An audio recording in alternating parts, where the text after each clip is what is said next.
We are now live. Hello, everyone. Good morning. Welcome to Positive Vibes. I have the Fabulous Four here. I can't even say it's the Fabulous Four. These are some grand masters. These are honorable grand masters who are professional at what they do. I have to my left, maybe to your right. I don't know exactly what you're looking at, but I have Dr. Dyer here. I have Dr. Holyfield. I have Dr. Taylor and Dr. Hines. Look at all these doctors, and they are handsome, I must say, and they are also great with their hands in martial arts. We're going to talk about martial arts today. We're going to talk about the do's of martial arts, the don'ts of martial arts. We're going to talk about what it means and how it can benefit you, ladies, men, and your children. So I'm going to let Dr. Holyfield take it from here. He is my leader. He is the head of this whole seminar that's going on in September, which these great doctors, grandmasters will be a part of. You don't want to go ahead, take it away, Doc. Well, thank you, Tracy, and I want to thank you for having us. No credit to myself. I've got to say I'm on stage here with some of the top martial artists, not only in this country, but in the world. What you're looking at here are the old school grandmasters. We are grandmasters from back in the 60s. We are the real deal. And I'm sure my brothers can attest to that. Okay. And we're honored to be here. We want to share some knowledge with you. And we also want to promote our upcoming Take No Prisoners Close Quarter Combat Seminar and Gathering of the Grand Masters that will be held September 18th, 2021 at the Hilton Hotel, the Doubletree by Hilton Hotel in Atlanta. We'll talk a little bit about that a little bit more as we go on. But again, we are proud to be here. Thank you for having us. And again, I want to thank my brothers that are on the stage with me right now. Hey man, it's truly I don't know what people don't realize. I'm really excited. I've met these gentlemen in person. They are truly critiqued into what they do. Dr. Dyer, I'll go to you next, and then we'll go to Dr. Hines, and then we'll go to Ricky Taylor. I'm ready to do some karate right now, but I'm going to hold back on that. I'm going to let you guys do what you do. Dr. Dyer, you're next. Go ahead. You know, I love being a part of a family. And that's probably the one thing that martial arts has done for me for a 4 decades and change, is that it brought brothers and sisters together to be the sheepdogs of sheep. And as our world changes from a lot of passive, apathetic people who are sick, and we said this a little bit off air, if COVID did not put you on notice that you need to start something to save your life, whether it be financial, emotionally, mentally, spiritually, we cover that in martial arts. We cover all that in martial arts because that's what we do. It's not just our hands and our feet, right? It's about all of it. It's about our internal. It's about our external. So I'm so glad that that's what we do. That's what we teach. And that's what we bring to life. It's a blessing. It is a true blessing. So, Dr. Dyer, there are so many things that you've done in your life, in your lifetime, when it comes to what you do in regarding. You are a certified personal trainer, Hall of Fame member of the American Federation of Combined Arts. You also are you do karate, do Muay Ryu Federation. You do dojo. You do all of it. Talk about some of the things you have done and how you have embraced life with martial arts, and how people that you have taught have embraced what you do and what you've taught them. It's to me, I think for anything from being a forever student, and this is what I mean by forever student, it is to learn from the environment that you're in, learn from your seniors that you're under, learn from your brothers and sisters who you're next to. Martial arts gives you the open mind to open up your heart and open up your passion to listen. That's the key, to listen. The awareness that keeps you alive is to be aware, to understand who you are, what you are, and where you are. If that's what martial arts can open that up, now you're able to listen, learn, share, and love. Because a lot of those things are closed off. So as I'm teaching, whether it be physics, cellular biology, or neural mind understanding, because I love neurology, it's about understanding the science of living, not dying. The understanding of science of living is to put forth yourself in life. Martial art has done that. It's also saved lives, being in the military, being on the streets, and being a father, being a husband, being a dad, being a friend. You can save life if you understand up again who you are, what you are, and where you are, and what you can do. And if you don't know how to do it, you raise your hand and say, how do I learn how to do? And that's what I teach my students. Ask yourself the question, what can I do? Not what am I able to do? What else can I do? So I think it has helped. It's helped me with my education. It's helped me with kids with ADD, HDD. It's helped get kids off medication. It helps people with mental illness. It's helped people understand what you are and where you can go with yourself. Mm. Tracy, I think Tracy froze. She did. She froze on us, but we still got it.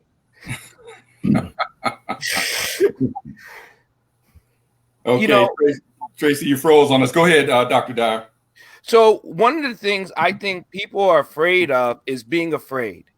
And fear has caused more lives, as most of us has been in combat. Fear will cost you your life.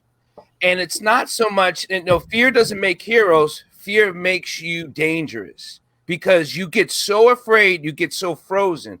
Most people think of fear as a fight or flight. It's also frozen. A lot of fear freezes people, right? And that neurotransmitter, that frontal lobe action where you do not know how to compensate the action around you, freezes you because you're not comfortable. No one freezes in the rain. Automatically, they put their hands up. So if you learn how to react like you react to rain, you would never freeze. But that takes lessons. That takes education. That takes being taught. It doesn't take watching YouTube or reading a book. And I didn't want to curse because I was going to say reading a damn book because most people think they could just learn by watching. No, we are the ambassadors of the living existence. And we have always been the ambassador of living existence. That's why throughout history, right, Dr. Holyfield, throughout history, everyone has gone to the martial artist, the person who lives through nature and the cultivation of the universe, because that's who we study, of how to exist and how to combat warfare, because we study it all. You want to talk about that history, Dr. Holyfield, about how that puts together and all the protection arts and the work? Well, absolutely. And you have to, and there's a lot of people that really don't understand. And I think we're going to show a video at the end of this broadcast, but the history, when you go deep and deep and deep into the history of the arts, to the martial arts, it goes way, way back into our African heritage. A lot of people don't know that, but it goes, we are the creators. We are the creators of the arts, of the fighting arts, of the martial arts, and we are also the educators, so it is important for us to keep that knowledge flowing, and for the younger generation to seek knowledge from those who have the wisdom, as we get older, and you're looking at least close to 200 years of collective martial arts training between all of us grandmasters on stage, and even though you may see some, I don't even like to call them gray hairs. You know what I like to call them? Wisdom highlights. we have wisdom highlights. This is wisdom that you're looking at. Okay, this is wisdom. Sorry, guys, we had a little glitch. I'm back. Say again. I said we had a little glitch. I'm back. Roger that. We're glad you're back. No, again, I'm just piggybacking off of what Dr. Dyer said and the history. Again, we're going to go more and more into the history of the martial arts. I think there's a video that will be shown near the end. But go ahead. I'm going to turn it back over to our host, Tracy. Sorry, guys. This is technology. Who knows what happens, but we're not going to worry about that. We just know that we're here and designed to do what we're supposed to do. So whether you didn't see it today, you can always go to phalanxta.com, register for the close quarter combats and meet these guys in person. I'm sure they'll have their books. They'll have their pictures to autograph and to teach you on a one-on-one. This is probably why it happened, because you know what? You're not supposed to see us here on Facebook. You're supposed to see us at the Marriott in Atlanta on September 18th. Also, Dr. Holyfield is also an author of 2 books, as well as just a lot of knowledge, a wealth of knowledge. Ricky has a lot of things going on with him. Leroy Hines, he'll be back with us. Let's continue on, guys, with the show. When we'll probably end up going to Dr. Ricky right here. But when you talk about wisdom highlights, I actually grew this because we can't beat students anymore. Because in this new generation, we can't hit him with that cane stick. So I had to grow this because I'm like, you got to be kidding me. I got to tell you this one more time. Well, I know, right? A lot of people, they don't train the way, gentlemen, they don't train today. They don't train the way that we did back in the day. I'm talking about the 60s. Back then, the way that we trained, you won't find very many instructors training that way because of liability issues, students getting hurt, the instructors getting hurt and all that. But we, when I tell you, we did the real deal, okay, which formed us into who we are today, okay? And it was the real deal. But I want to turn it over to Dr. Taylor and then over to Dr. Hines. Yeah, hey, how you guys doing again? But I like to say, what you were saying about like they don't do it like we used to back in the days, back during the time James Earl Matosi and William K. Child, when they was into the Kempo system as well, they always said back in the days, if it wasn't no blood shown, there wasn't no training. They felt like they didn't have class. So in this day and time now, we have to kind of modify things, but I am so glad that we are able as doctors that we can either take it to different levels, to benefit the person as far as the laws. But, we know in our heart that martial arts not being taught the true art like it should be.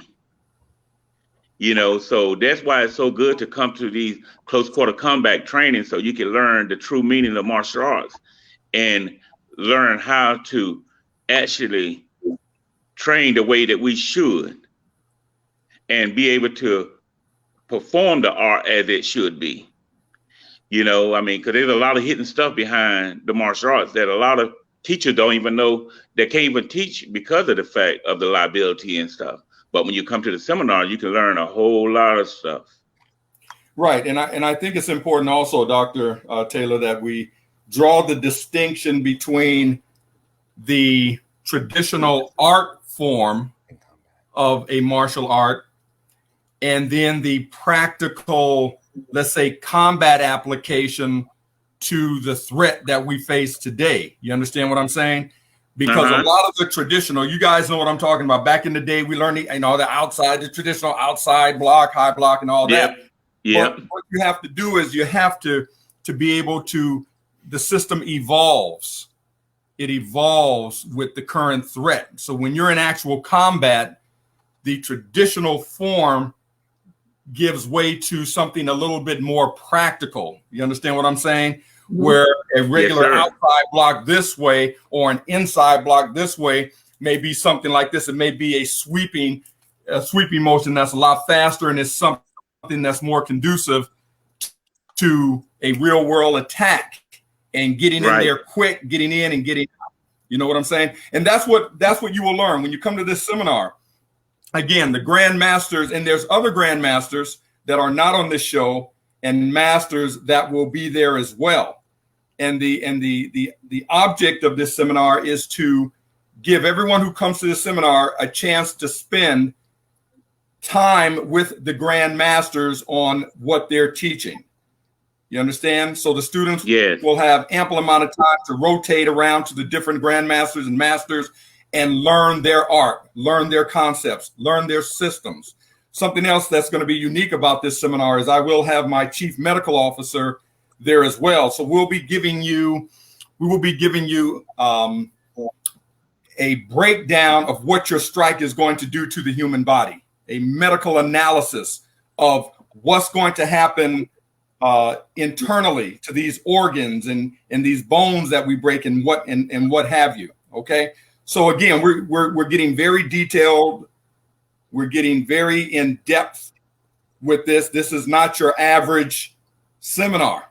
Okay. Right. So we're going to show you what you need to survive. And these are tested techniques. I'd like to move over to Dr. Hines. You're back with us, sir. Yeah, I had a couple of technological glitches here, but I was with you all along, and Yes, I want to pick up about the evolution of the martial arts that you mentioned, Dr. Holyfield.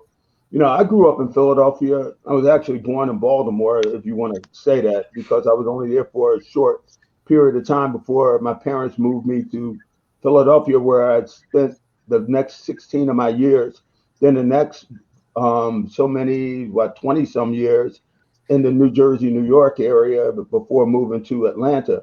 But early on, I realized a high premium could be placed on one who can weaponize the martial art training that you get in the dojo, dojang, or kun, or whatever it is that you train. I grew up in a situation where there was lots of gangs in Philadelphia. I lost a couple brothers in the street. Mm.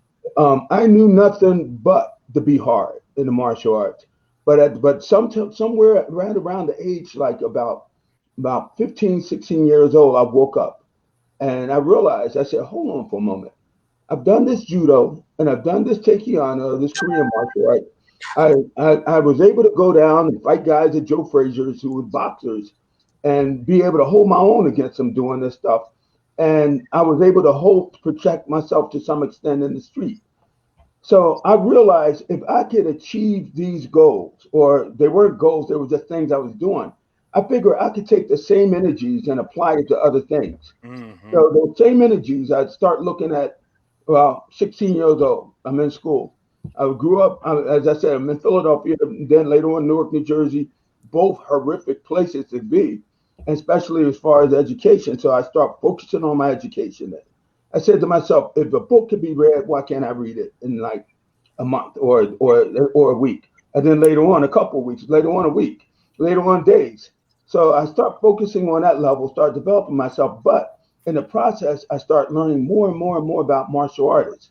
It made me want to leave Philadelphia, go to Newark, New Jersey. I was seeking out some instruction at that time. I found Kareem Abdullah there. I didn't go train with him. I wind up actually going to the Goshishan system, in which right now I'm kind of like one of the heads of it. And but that wasn't enough. I said to myself, I could keep pushing on. I could reach other heights. I went in the military, got good grades, was in 82nd, came out of the military.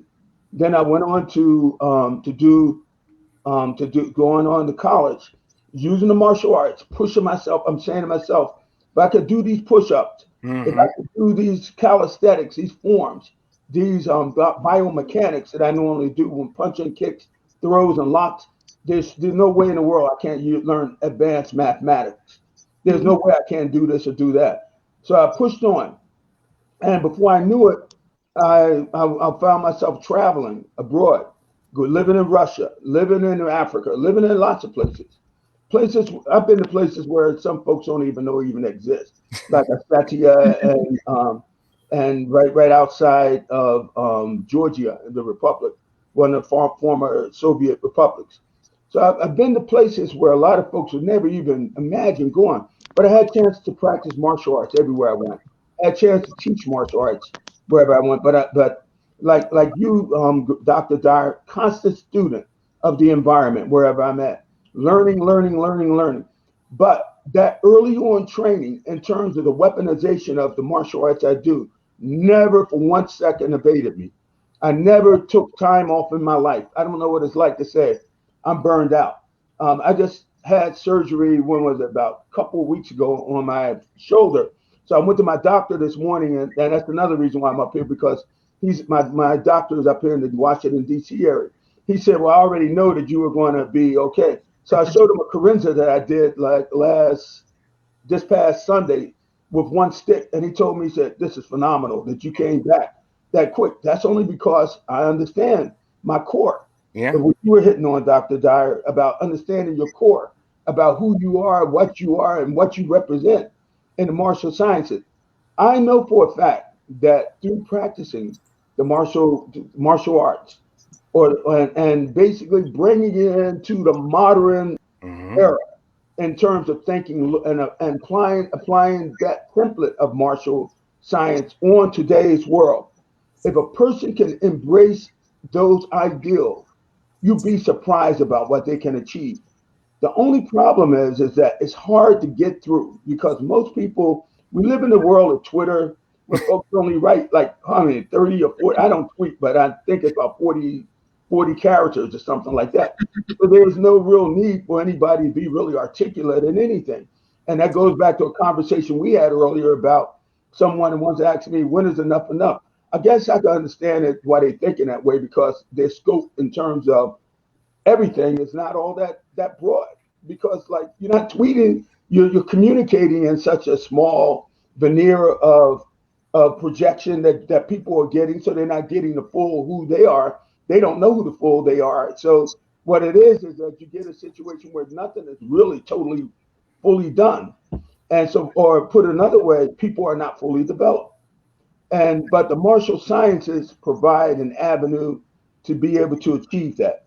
And that is what I normally do with my students. I use that as a means to help folks redefine themselves, help them revisit and develop, look at things that they do, look at things they don't do, look at things that they should do. And for me too, it's a constant struggle.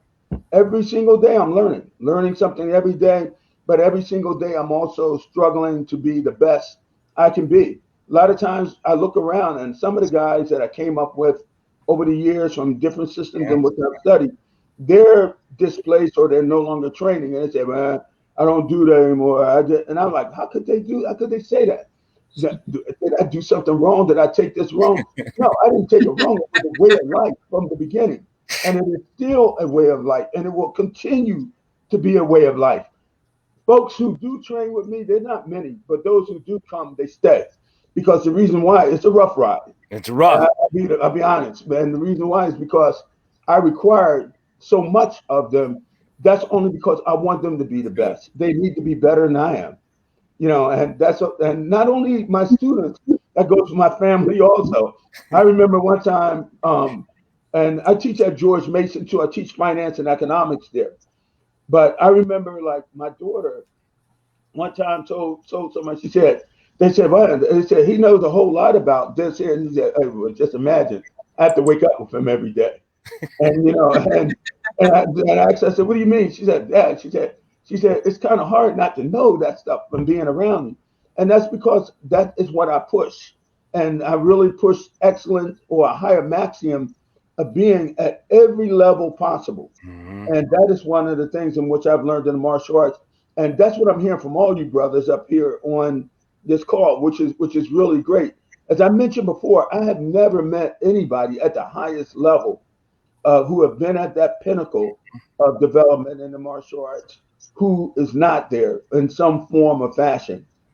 And, I run across a lot of superficial individuals. Don't get me wrong. People who are crazy over belts and like this rank and they want to be called that. Anybody who knows, it takes so much to be where you should be when you call yourself a Grandmaster. I don't take that lightly. But like now, everybody's a Grandmaster. Well, you know what, Dr. Hines, I gotta key on a couple of things, brother. I remember being in the military. I graduated second gun out of my sniper class. And we had to go through all this training. And I remember being a young boy when you got hit with that shinai because your punch wasn't right. Because your ab core wasn't strong, right? That's right. Right? You get popped with that shinai. You're like, pow! You're like, ah! Right? Your body shakes. Here's the thing. When you go to your weapon of choice and you target your weapon, your breath's got to be right. Right? Your mind's got to be clear for you to target and acquire and fire. There are two different things. But when you're a martial artist, you can acquire fire. Right? That's a lot of people don't know that. A lot of people, they acquire, and I'll be like, what are you waiting on? Well, I got to acquire. What's taking you so long? We're all dead. We're gone. Now, you better acquire and fire. And a lot of times when they acquire and fire, they're off. And that's because their breath's not right and their mind's not right. And the reason why their mind's not right, because they haven't been training, right? We train more of our cerebral cortex than any other function on the planet. That's right. Yeah. On the planet, there's not one training outside of martial arts that trains the cerebral cortex together with the physical form. If someone can come out with me and challenge me and says, well, I do, I'm like, you tell me, because I want to know. Contact Tracy. Let us know, because there is none. Yeah. Well, Yeah. Train the mind and body as one. Well, Dr. That's right. Diane, I just said I want to get on this subject in regarding with bullying being one of the problems that are in society with our children, and their self-esteem and things like that. That's at a low, very low right now. Tell us, and anyone can answer this. Tell us how martial arts affects children's mental state of being and their confidence. Well, I would say that anytime when you have children and when children are involved and they have the ability to recognize their own accomplishments, even if it's shooting marbles, and you feel good that because you know how to shoot marbles pretty well, and you kind of like develop some self-esteem from that just alone. And this is just an example, but it's kind of like anything. We in America, we always look around at individuals and we love basketball players. We love all those kind of things. A lot of times young kids are coming up today and they are, I'm trying to find the correct way to say this here. They're not getting they're not getting the kind of right kind of instruction or way of how to be from their parents in terms of just understanding who they are. Right. A lot of times kids are looking at TV, a lot of times they're seeing certain things and they're just looking. They're not basically pulling and they're not really shaping it. So when they get out there, a lot of times with other kids, and especially kids that maybe have some kind of more physically endowed or something like that, and they want to try to impose their will on them or try to pick on them maybe because of their gender or whatever. These are the kind of things that I feel that they need to basically start at the home in terms of good parenting. And then martial arts itself can reinforce those values. Because number one, as I mentioned before, growing up in the city of North Philadelphia, I'll be honest with you, I was totally like, sometimes I wonder how I made it. I mean, I didn't feel good about myself. People did bully me, even though I felt that I could beat them. I wasn't going to fight them because they were calling me names, calling my mom names or anything like that. But I was bullied. But I do know I could have opened up a can if I wanted to. But my dad told me that learning judo is a thing where you got to reserve yourself only if you have to. And it affected me to some extent. But what it is, the more I train, the more I develop some type of strength and the more self-esteem came. Hard training equal level, some degree or some percentage of self-esteem accompanied to that. So what happened is that through martial arts, I truly believe that a parent can put their kids in most martial art programs. Most teachers are aware of bullying now. I mean, it's one of the main things that most karate schools do kind of like address. Self-esteem, self-awareness, self-assurance, all of these things right here seem to follow suit. And I think it goes a long way in terms of developing a kid. Awesome. Now that you had spoke about, as far as like using your forces and things like that, let's get into disparities of force. And anybody can take that. Because people think that, well, I know how to do karate and I'm this high, whatever high, black belt or higher. Let's talk about the disparity of force, using it in the right manner and not being, not allowing it to be used against you as a martial artist. I'll speak a little bit on that. If you're talking about disparity of force in regards to the legal system, what I'm talking about here is disparity of force, meaning unequal. Mm-hmm.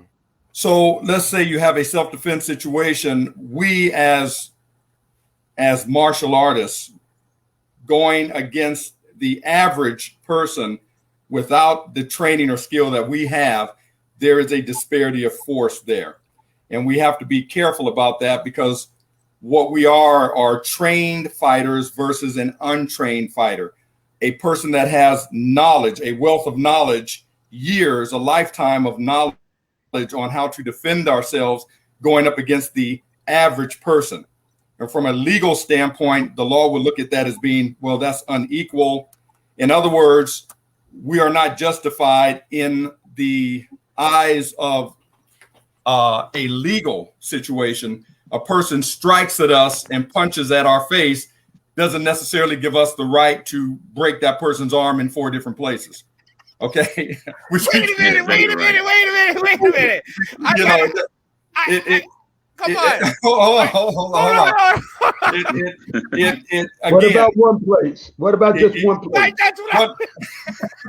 No, one place is fine, but what I'm saying is then we start moving into that realm of excessive force and this sort of thing, and letting emotions, our emotions act without the benefit of intellect, if you will. So we got to be very, very smart as far as trained fighters as we are.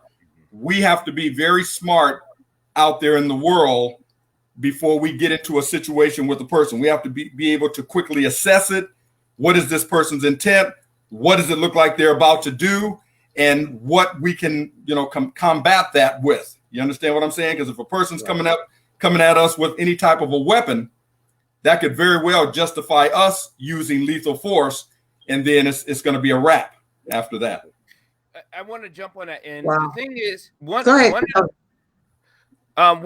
the things that I would tell people, I said, you better hope I shoot you before I put my hands on you, because one's going to hurt and one's not. Mm-hmm. Now, the other thing is, when we call disparity of force, because I am a shooter, that's what I am. I will shoot you to put you down. I don't have to kill you. So I also look at the level of training and learning how to hurt you and put you down without killing you. I know how to shoot you and put you down without killing you. So training gives me that option to save your life. Mm-hmm. That's how I look. That's why I say it's a life-giving. I'm here to protect your life, my life, and the lives around me. That's what training does. Because when you're able to protect someone who is attacking, because let's look at it. If someone is attacking anyone, they're unhealthy. They're mentally unhealthy. I'm not there to assess their mental being, not right now, but I can save your life by putting you down and getting you the help you need. Now, if I was emotionally discarded, I would take your life without regard. Now, that's something a grandmaster or a person who is at a higher level has to take into account. You put your hands on one, you better understand you're taking that into your dreams. We don't forget about this like we throwing out paper. We take this into our psychic, into our cellular development, into our personal lives. So exactly right. Yeah, I think that's a good point. Oh, go ahead, Dr. Hahn. No, I was just going to say that, I agree with you, Dr. Holyfield. You have to be really, you have to be smart in regard to this whole thing, and you have to train many scenarios, because the whole point is a lot of times we don't know what we don't know. We're getting out of a car at night and we're like somebody is attacking you, and it happens at the speed of speed. I mean, you don't have time to process a whole lot. You just got to do what you got to do, and it may wind up in the death of somebody, and hopefully not the death of the person that's being attacked. So it's so many different variables in there. But these are the kind of things that, as martial arts instructors, we have to be thinking about these. We have to think of these worst case scenarios, and we have to impart it to our students about what could possibly happen. And yes, the legality part, we talk about that. I remember when I was at your function a couple of years ago, Dr. Taylor, that we had some conversations with one of the cops down there. This is a very, very difficult area, because the fact is that when it's on, it's on. You don't know it's on sometimes till you know it's on. And we don't have that time to really be like a cowboy and wing somebody or something like that. You have to do what you have to do. And I've been in situations where like some folks tried to stab me over in Russia, in St. Petersburg, Russia of all places. And I'm saying to myself, I could have lost my life on a humbug over there. But the thing about it is that I was lucky enough to basically overcome it and hurt the other guy, and then I had to wind up dealing with the law there, where they wanted money, and I was, because I told them I wasn't going to get them anything, and I was going to call the embassy, but that happened so quick, I didn't have time to really process it, and that's where I say that we have to be smart. We have to teach these things way in advance about what could be and how these things could come about out of nowhere. And like and we can't just sort of like project that, well, in a situation we want to do this and we want to make sure we only hurt them in this situation. We want to wing them in this situation. But if we kill them in this situation, we don't really get a chance to make those choices under the right or wrong pressure. Right. Yeah, I want to piggyback off of something that Dr. Hines said. And, I think one of the most basic survival instincts that we have as human beings is self-preservation. Mm-hmm. Understand what I'm saying? If situational and environmental awareness is going on around us, if we come under attack, self-preservation kicks in, where it's either going to be my life or your life.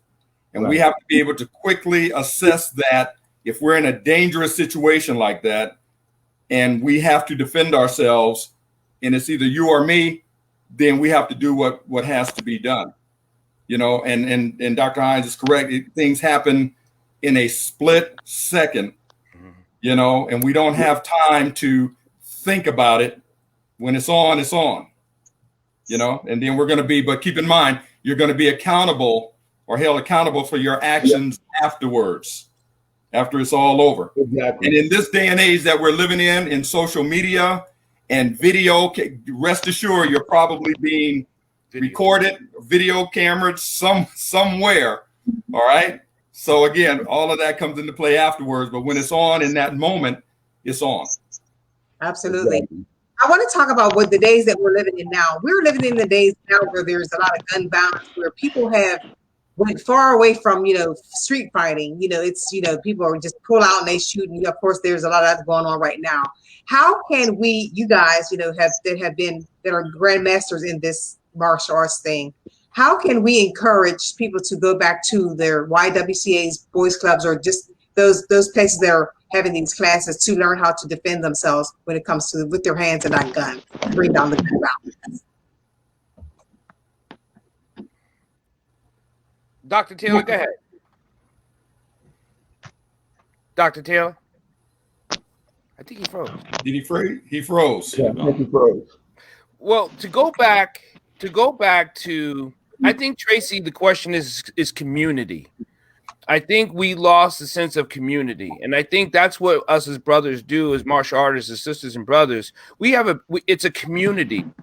And I'll go back to my statement before. We became the sheepdogs of sheep. If we can train the sheep to be a sheepdog, then that community ends up protecting each other.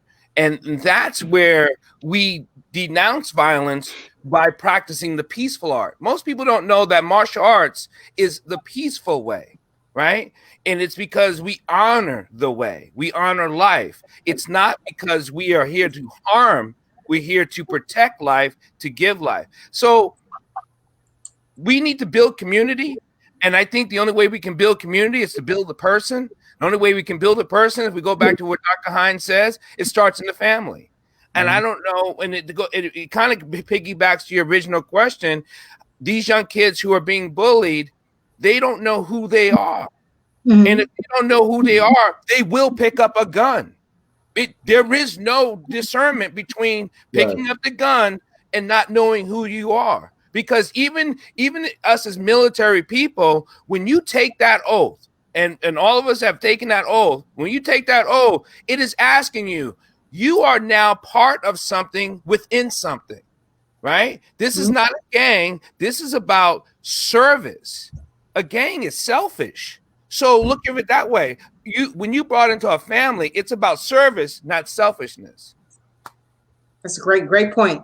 Great point. Now let's talk about the belts, because I know a lot of people think that they're going to go into martial arts, or the first week or two that they've learned martial arts, they're going to get a colored belt.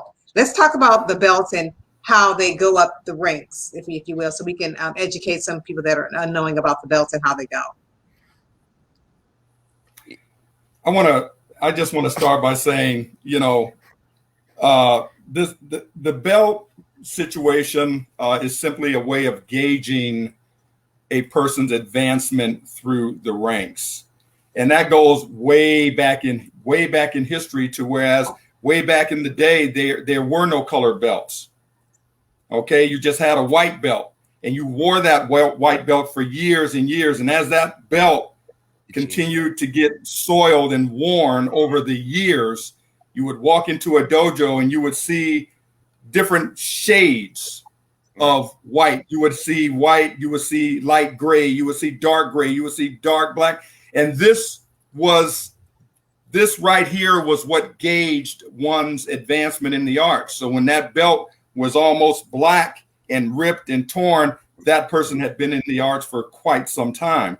And the black belt itself has lost a lot of its respect over the years because it has been so commercialized over the years here in the United States with the different belt colors and the testing fees and the money and all of this. But it has lost a lot of what it used to be, even into the black belt ranks, you know, third degree black belt. I remember when a first degree black belt, you were almost like a god in the martial arts. A first degree black belt, you had made it. Now, third degree, fourth degree, Sensei Sam moves in and his dojo is up the street from Sensei whoever, and he's a third degree. Well, I'm going to move my dojo here and I'm going to promote myself to fifth degree. And this sort of thing that has gone on. So it's taken a lot of the respect out of the rank itself. I've always said that between white belt and black belt, the destination is not as important as is the process of getting there. And the reason I say that is because you have black belts out there. You have black belts out there that can't fight their way out of a wet paper bag. And then you have black belts out there that can fight, but they have no form. You know, put it this, or you have a person that's a black belt and they can fight, but they can't teach. Okay, so you have different types of black belts out there. Okay, depending on that process that they went through is going to be the end product that you get at the end. You understand what I'm saying? So I'm going to hand it over to the other Grandmasters on this. There's a lot that can be said about this. I like to pick up on that. You know, and you're right. I think it was in Japan. I don't think the belt system in karate became relevant not until roughly around 1922, which is only just about 100 years old, really. Because all of the Shurite and the Mayate masters, all those guys, they didn't really have belts. It wasn't until I think Funakoshi went to the island of Japan and kind of like borrowed from Kano, who was using the ranking system in judo. Now, when these belt systems start to spread throughout Korea, throughout the whole world, you know, if people found ways of monetizing these belts, finding ways to say that if you train this long, you get this. I even see online where somebody said, oh, well, to get a black belt takes this many years, the training takes this many years. My philosophy is a little different. It ain't about the belt, it's about the material. And I agree with you, Dr. Holyfield, the process. And basically, when you say process, I say material. If somebody can style the material that they're being taught, and that material is styled in a way that is highly effective, and basically, to get there, to get that material, you're going to go through the process, and you have to basically be humble by doing that. So it's not like you basically are just coming out of nowhere and learning this right here, because it takes years and years to perfect things. I mean, a lot of times people, they say that, well, I saw that on YouTube. Go ahead. Good luck with that, because you know what? You ain't going to learn nothing on YouTube. Matter of fact, I laugh at people. I could tell the YouTubers when I see them versus those individuals who basically have movement and have the grace of their movement and have the execution and things like that baked in already. That is the material that you style. That is the material, not much different than some jazz singer that here maybe from a songbook and pick a jazz record and style that and make it their own, but it's still the same material. And when you have something different than that, and you got somebody who is running off on a tangent, just saying, "Oh, I'm this right here because I've been in the martial arts all this long." That's why a lot of times I tell my guys that if you master this, and you've only been studying for like 15 years, and somebody been studying something like the wrong thing for 50 years, it's of no consequence that that individual is right that with 15 years versus 50, and there's no way of getting around that. That's why the focus got to be placed on that instead of the belt or the rank. I say rank because some systems don't have belts. You know, Capoeira doesn't have a belt. Sabat doesn't have belt.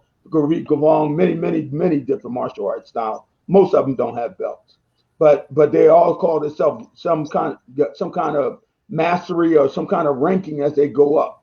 So it's always about the material. If you look at the material, you won't go wrong, because the reason why it won't be about personality, it won't be about how good someone look or how sharp their clothes or their gi or their outfit is, or it'll be about the material, and it'll be about the effectiveness, and is it done right? Is it executed correctly? Does it reach or pass the smell test in terms of being at the mastery or grandmaster level?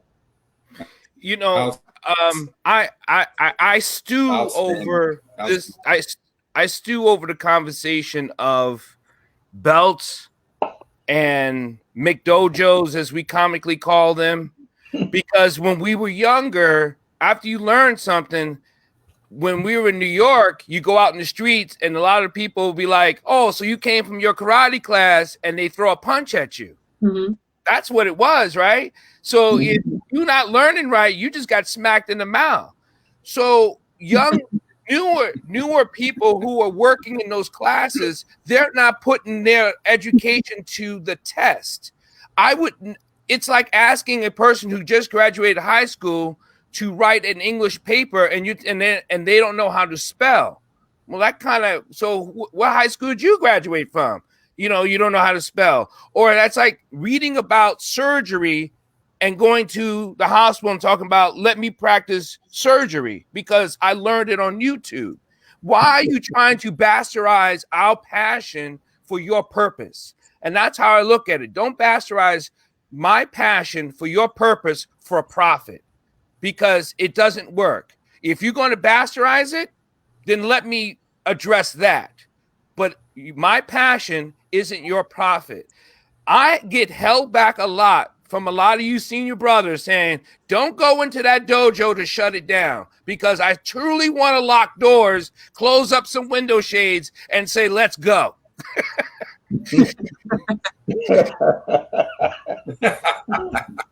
You know, absolutely. You know, I think one of the greatest mysteries involving knowledge is knowing enough about a subject to think you're right, but not enough about the subject to know you're wrong. And in short, the more we know or the more we learn, the less we know. You know, and it's important. It's important that the students learn, and that we as instructors impart that knowledge. You know what I'm saying? True knowledge, not just knowledge, true knowledge. You know, and it's up to, there's an old saying, the instructor opens the door, but it's up to the student to walk through it. You know, I agree. You can lead a horse to water, but you can't make him drink, just like you can lead a person to knowledge, but you can't make him think. Exactly. Okay. So it's really up to the student at that point. We're going to do our job as instructors, but it's up to the student to, and the instructor as to how we impart that knowledge, how we deliver that knowledge to our students, and how they connect with us as instructors to receive that knowledge, let it soak in, and then use that knowledge. Tracy had asked a question. It was part of a bigger question. Yeah, but I ask people, why don't you want to protect your life and loved ones? Why wouldn't you not want to learn? Like if you to come back into the dojos or to the rec centers to learn, why wouldn't you not want to learn something that could save a life, even your own? Like there's tons of times where couples are walking together and I look at them and I feel bad for the couples because their lives could be taken like that for a sucker punch, right? We know those sucker punches will be out there. We know a lot of people would take it just because it's comical or they're trying to get hazed in a gang.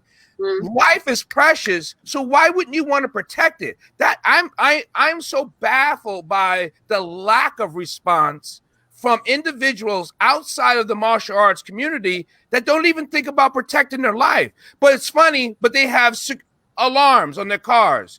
They're so concerned about the alarms on their house. And I asked the person, I said, you have an alarm on your car, right? He goes, yes. I said, you have an alarm in your house? He goes, yes. I said, what if I just make you open up your car?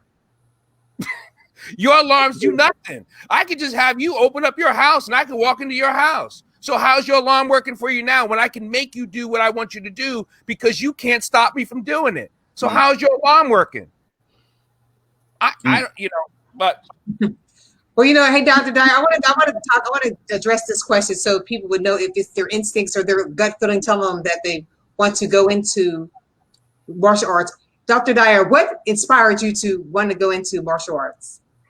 I didn't have a choice. My dad was a Black Panther and my mother was a civil rights activist, and you will learn to protect your life, period. That's how it started. That's exactly how it started. There was no ifs, and buts about it. My dad was coming out of Vietnam. He was a Black Panther in Chicago, and that was it. You will stand strong for your community, for your family, and for yourself. Those are the three things: your community, your family, and yourself. Learn how to protect it, learn how to save it, and learn how to cherish it. That was the drumbeat in my house. That was it. Know who you are, right? Know you are a man in this world. They're trying to take your life, right? We're doing that now. They're trying to take something away from you. They're either trying to take your spirituality, they either try to take your soul, they either try to take your mental capacity, and they could do all that by taking you physically. So if you don't know how to protect yourself physically, how can you ever be mentally learned, right? Wow. Dr. Holyfield, not just for you, and Dr. Taylor and Dr. Hines, I'll go through all of you guys. Yeah, I'm just going to keep it short. I'm just going to piggyback off the Dr. Dye. Dr. Dye, I didn't know your history with the Black Panthers, and I'm all about that. Okay, that's a whole nother talk show. But I will be calling you, my brother, because I want to hear the war stories. That's a whole nother conversation. But we'll talk later. Okay, so Dr. Holyfield, how about you? What inspired you to want to get into martial arts? Well, I was back in the day. I was hyperactive. I believe they called it ADHD. But you have to understand, back in the 60s, they hadn't really diagnosed it back then. I don't think we didn't know what it was. I was just all over the spectrum, all over the place, to the point where my mother had to get a leash to put around me like a dog. It was like a harness type thing. Yeah. And if I wasn't on that leash, I would run. I'd run out in the street. I'd be gone. Don't even mention going into the mall and passing a toy store. I'm gone. I'm gone. So she had to have me on a leash. So I was all over the place, and I was Bruce Lee, I think, was out, and I was fascinated with the martial arts. This is back in the 60s, and I was kicking furniture and pillows and all that stuff. So my long story short, my parents said, we need to put him into something where he can get this energy out. He's all over the place. So my father came home one night, said he found a karate school, took me to the karate school. Remember, I used to watch Kung Fu theater and all this other stuff. Took me to the karate school. I see these kids jumping over belts and doing. It was a wrap. He took me down on a Friday night. I signed up that following Monday, and I've been in it ever since. And this was back in 1967. I was 7 years old. Wow. It was a wrap for me after that. And that's what, controlled my aggressiveness, was the martial arts. I was able to control it, temper it down. I was never on any medication, Ritalin and all this other stuff. The martial arts did that for me. And it was a beautiful thing. That's great news for those parents who are kind of on the fence about getting their kids on, those type of medications. Dr. Taylor, next to you, what inspired you to get into martial arts? He looks like he may be frozen. No, he's not good. Go, Dr. Taylor.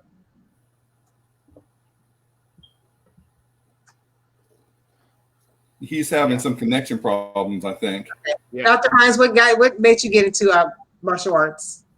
All right, my dad trained people that went to the 1960 Olympics in Rome in judo. Wow. And so I was kind of like born doing martial arts. But what happened is that the streets of Philadelphia, as I mentioned earlier, it's a high premium place to an individual who could defend himself with the gangs and stuff going on. So what could have been something that I probably could have enjoyed on another level, it actually turned out to be a necessity for me to just know how to defend myself and be able to fight. Later on, when I moved to Newark, New Jersey, no difference whatsoever. Same thing. So that was it. That's why I think I struggled like early on, like as a teenager, trying to find some other reason for why I would do what I do. And that other reason was to kind of like to make me a better person and to basically give me some type of, if I use a Latin word, raison d'etre, or reason for existing other than just to be able to defend myself on the street. And so I saw it as a means, as a catalyst to push me forward, to be able to achieve things. And that's pretty much like it for me early on. Right now, the reason why I stay in it, as I mentioned before, is because it's a way of life. And almost everything I do is somewhat related to the martial arts in terms, if it's nothing but my level of effort in terms of just doing something, in terms of being in relationships, same thing, constantly striving to be the best that I can be.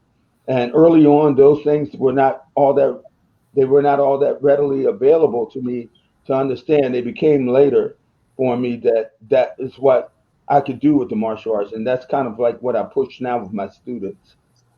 Wow. Well, I'll tell you, I know the question hasn't been asked to me. I know the broadcast has been long and you guys have gave a lot of information. Now, let me tell you what it was for me. And you probably gonna laugh. And this goes to what Dr. Dyer was talking about regarding protecting. Now, as a, female, going into different states and cities and things like that, I felt like it was something that it was necessary for me to have to protect myself, because it's not always that I am with someone else. And if I am with someone else and if they don't know how to fight, I know how to do it myself.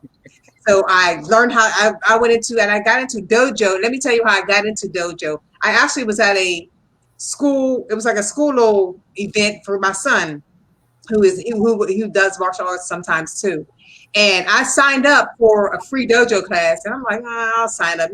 What could it hurt? It could be something to add to my life or something that if I don't get it, I just won't do it. So I ended up winning a free dojo class. I think it was like about 4 or 5 months worth of dojo classes. So I liked it, continued on to it, and I moved. And then I went to Atlanta, met Dr. Holyfield, and I was there. I think I met Dr. Dyer and Dr. Hines at a seminar there during executive protection.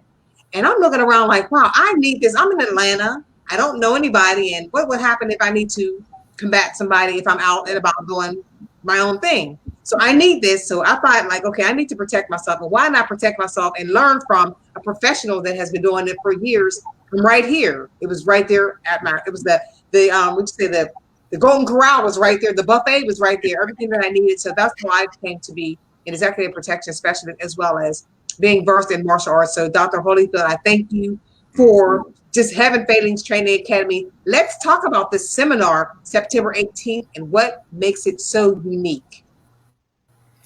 Well, again, what makes it unique is part of what makes it very unique is what you're looking at on your screen right now, and bringing these great, authentic, real world, old school Grandmasters to the seminar again. And there's going to be other masters and Grandmasters there. So you're looking at over 200 years of knowledge that you're going to be around. This is a no nonsense, to the point seminar. We're going to teach you what works, what doesn't work. We're going to teach you the philosophy behind it. We're going to give you the medical analysis of it. And these guys are bringing their A game. So when you come to this seminar, you're going to get real world techniques that are geared towards modern day threats, whether that's an attack against a punch attack, weapon attack, gun attack, knife attack, what have you. Right. And we're going to give you some philosophy behind that as well. Okay, this right here is powerful. Okay, the mind is very, very powerful. If you can avoid a confrontation, that's the best defense. If you can avoid it altogether. But if you have to engage, you're not going to straddle any fences, and you have to engage, then you got to go all in. And that's always been my philosophy. A fight situation, in my opinion, should not take any longer than 5 to 10 seconds. You get in, you get out, you handle your business. I'm 61 years old. A lot of these guys were around in the same age. I don't have time to, and in being in executive protection, if I'm protecting a client, I don't have time to be dancing around fighting a guy while my client is standing there. I don't have that time. All right. If we're under attack and it's a multiple attack situation, the first person that comes in on us, he can cancel Christmas. It's a wrap. Disparity of force, unequal. I can use a lethal force. If I can't get to my firearm in time, because I'm a gunner too. I like to run and gun. If I can't do that in time and we have to engage, cancel Christmas, a wrap. Okay. But that's the only way. That's, as a former chief combatives instructor for the United States Army between 87 and 97 and training all these guys, I had to keep it real because these guys are going into combat. There's no time for any of this Hollywood fluff and this, that, and the other. It had to be real world. That's what you're going to learn when you come to this seminar. And Dr. Holyfield and all the other Grandmasters, I know you guys are well versed in the history of martial arts. Give us a little bit of history on martial arts, because a lot of people, they see Kung Fu, they see Bruce Lee, and they think that's it, but that's not really where it came from. Tell us about the history of martial arts. Well, I'll give so real small is that when they look to the skies, when all of our native natural born people around the planet, when they look to the skies, look to the planets, look to the earth, look to the planets, look to the animals, there was a sense of balance, right? How do they balance all things underneath the stars? That's where the martial arts originally kind of starts from. What is the balance of nature? And how to apply that internally and externally. I'll do, that's my piece, and I'll let Dr. Taylor move on from there. What do you got, Dr. Taylor? And where actually, martial art, we were actually born as a martial artist. We was in our mother womb, we was kicking. I felt like it created right then and there. I like that. You're right. That way I felt like it created from there, from my mother womb, I mean, we was born kickers. So a lot of people say, hey, they can't do martial arts. I tell them, that's what I always tell them. I said, you was kicking, man, before you was, came into this world. So we I feel like that, as coming up into the martial art world, and that we all have to be able to have some sense of humor and realize that, well, old or young, if you can raise your hand or you could do this, whatever, you can move your body, whether you learn 5 technique, 2 technique, 1 technique, 3 technique, that we all could be a martial artist and do martial arts. We all have martial arts in us. We just have to open up that key there, the door. Yeah. And I like to add on to that, Dr. Taylor. I think throughout antiquity, man always have tried to impose his will on another man. And it doesn't matter whether he was fighting over a fig leaf or a fruit, and whatever they did, and if it worked, they may go back and try to replicate it again and make it work again. And then sometimes they would even look at maybe animals and stuff like that, or either they would look at certain things that they did maybe on warpath between tribes and replicate that feat that they did again and make it work. After a while, then systems come about. Systems come about. Problem systems didn't come about not until a lot later. And when these systems came about, he just muted himself. And I myself, I do a lot of studying right now. I watch the baboons, I watch monkeys, I look at the lions, how they fight. Because of the Shaolin Kung Fu and the Kung Fu system and all that, they based on the animals as well as Kempo. And you learn a lot. People don't understand, looking at the birds, how they actually flap their wings and stuff. These become strikes. You're using your fingertips and stuff. See, a lot of people don't understand. You can learn a lot just by watching these animals. Really, a lot of originated from the animals. It's very deep. Martial arts are very, very deep thing. Mm. Now, before we close, for the parents, I have a lot of parents and people that are on my line that have kids. What are some of the things that they should look for when seeking a martial arts school for their children? Ask you. Really.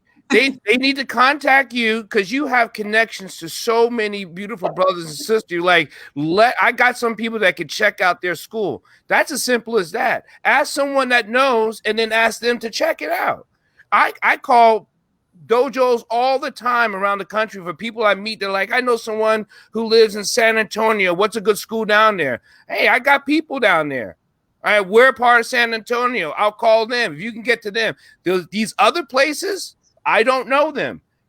As instructors, we travel around the world a lot. We travel around the United States a lot. I run into some good brothers and sisters, right? And I have no problem when I connect my heart to their heart. I'd be like, go see this person or her or them. I have no problem with that. The others, like I said, I'm ready to close doors and pull down shades and shut it down. So, I'm sorry, Dr. Dry, go ahead. No. So a lot of the parents that know you, Tracy, they should ask you. Okay, thank you. I want to add to Dr. Dyer on that, and that's a very important point that you bring up, especially for the parents that are looking for good schools for their kids. When I go into a dojo, and I'll tell this to parents, if I step into any dojo, I don't need to meet the instructor. I don't need to see the instructor right now. I'm going to look at those students. Yeah. Because oftentimes the student will try to emulate the instructor. Mm-hmm. So when I walk in, I want to see how the students conduct themselves. I want to see how they wear their uniform. I want to see how their obi is tied. Is their belt tied correctly? Is it hanging all off the uniform? If I call a student to come over to me, how are they going to approach me and address me? Are they going to come up? Are they going to stand in that position? Yes, sir. You can learn a lot about an instructor without even meeting the instructor through the students. You see what I'm saying? I just need to see the student. And if the students are squared away, that's going to give me a good indication that the instructor is squared away. Back in the day, if you walked in my school, I had a military flavor to my school. My students, my kids would come to class. Their uniform had to be clean. It had to be pressed or ironed. I needed to see a crease down the arm and down the pants. Why? Because I'm establishing that pay attention to detail. Mm-hmm. When you take your shoes off before you enter the mat, you take your shoes off. You bow to pay your respects. You walk over to the wall. You take your little tennis shoes and you put them against the wall. You take your tennis shoes and you put them against the wall where the back of those heels right there are, the toes are against the wall. The backs of the heels are out there. And I want a straight line. I want the shoestrings tucked in and I want them dressed right pressed. Why? Because I want that attention to detail to the point where I would kneel down at the shoe line and take a yardstick and measure just so they could see how serious I was about this. Now, what did that do? They made sure that shoe line was so straight, you couldn't help but notice it. In ranks inspection, just like in the military. Okay. That right there conditioned them. Now, what did they do with that? They took that home and they did the same thing. They would put their clothes away. They would put their toys away. They would put their little shoes in the corner like that. You understand what I'm saying? They would address their parents with yes, sir, yes, ma'am. Very rarely did I have my students address me as sensei. Yes, sir, yes, ma'am. Why? Because I wanted to instill that in the kid. Today, if a child walks up to me in Walmart and I talk to a child and he says, yes, sir, that's almost a shocker. Because you don't see that in kids. Yes, sir. Yes, ma'am. You don't see that. You don't see it. That type of respect. What up? Yeah, you don't see that. Right, yes, sir. You hear, what up? Yeah. See, this was old school. And the other Grandmasters here can attest to that, because that's the way we trained our students. And they grew up with that. And the parents loved it because they said, wow, this isn't a daycare center like the other school. They're learning something and they're bringing it home, and it was changing lives. So I'm very passionate when it comes to talking about kids, because I was one of those kids when I started, and it conditioned me to be the man that I am today. It helped to create the man that you see here today. And that was all through the martial arts and how I was trained. And I do want to talk to the parents that are listening, that will listen, that will share and listen. When we talk about self-esteem, self-awareness, they're the same. And I'll re-emphasize this. I understand that parents have a hard time cultivating children. We can train a child, but to cultivate a child means to help grow, right? And to help grow, we have a lot of times that we are not developing the brain wholly and completely. And that's where the sickness comes in today with trauma. Now, what about the family or the child that lives in a poor tenement? Maybe that's my old age talking to me, or the bad neighborhood, right? You can still cultivate the child with love and compassion and care in their mind. The tenement is the environment. The mind is what holds it. You can free yourself from the enslavement of the bad neighborhood if you free your mind with love, compassion, and care. Because once you care and have compassion, now you have love of self. Now you're going to strive for love of self. And love of others, too. We had lost Dr. Hines. He had dropped off. And Dr. Hines, do you want to add to this? We're talking about training children and the benefits of good martial arts training to kids. Well, as I mentioned earlier, I do believe that martial arts is really good for kids. I think that the whole concept of attention, being able to focus on things, as I mentioned earlier, for me, I rationalized early on that if I can actually go through the Tegu system or the Phalanx system of a form, or if I can learn a kata or a shakudo or whatever, and learning how to go through those biomechanics, why can't I actually use that to discipline anything else that I do? Along with that, of course, it's going to basically be driven by the household. And earlier on, I did catch someone, I forgot who it was, that they mentioned about the family. Family is really important to teach that. I'm on a live thing here. You and Will just killing me. Yeah, it's really important because the thing is, you want to make sure that as I will call you back in a little bit. I got to get back home. They grow up and they become highly respectful and humble of their learning and have ideas where that learning is going to. So that this way, as you mentioned, Dr. Holyfield, you won't be in Walmart and somebody say, "What's up, Doc?" and saying stuff like that. My kids will never do that. Right. My kids, they have a Caribbean influence anyway, and it just wasn't done like that back in the days of my wife. And so the thing about it is that they're not going to be that way. And even though I'm an American, I adopted that way because even though I thought certain aspects of discipline was really good, I think karate or martial arts in general reinforces that. And I think it reinforces the whole goal of being able to be a good person growing up, trying to do only the things that make you the best to be. And so if you're growing up and you realize that decision making, that this is going to get you here versus going there, going the wrong direction, well, you can learn that actually in terms of just doing a form or something like, oh, that's not right, or this isn't right, or either if you're throwing a kick, or either you're kicking a bag. And for women, for females, for little girls, it's extremely important. I have daughters, and believe me, the concept of martial arts is pretty much what they were raised on. And it basically bode very well with them in terms of teaching them how to become not only good people or good seekers of information in life so they can leverage it to help others, but also help strengthen their core as they go out into the world and have to deal with this overarching patriarchal society. Awesome. Yeah. I think a good instructor turns data into information, information into knowledge, and knowledge into wisdom. So again, it comes down to the instructor. The instructor is the key, but it's up to the student to turn the key, open the door, and walk through. True.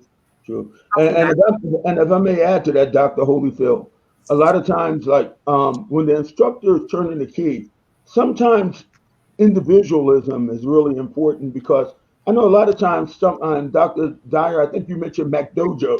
I like that term right there. Yeah, I like that. There are a lot of McDojos out there where people are just massively producing people. Sometimes you need that individualism. You need to come down from the abstract to the concrete to an individual, and sometimes find out exactly what are the specific needs of that individual in terms of helping them. And I don't know if Ken is on this call, but I know Ken is probably going to benefit from this, just listening to that, because he actually works for Police Pal out in Oklahoma. And a lot of times kids need individual needs a lot of times. And even with the martial arts can basically be fine-tuned just to basically satisfy what those needs are. Awesome. But it's all about the instructor. Usually when I walk in, the first thing into a dojo, first thing I do is look at the instructor.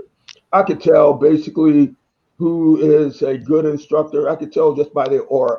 It won't take me no more than maybe about 10 to 15 seconds. Maybe even less than that. Yeah, I hear you.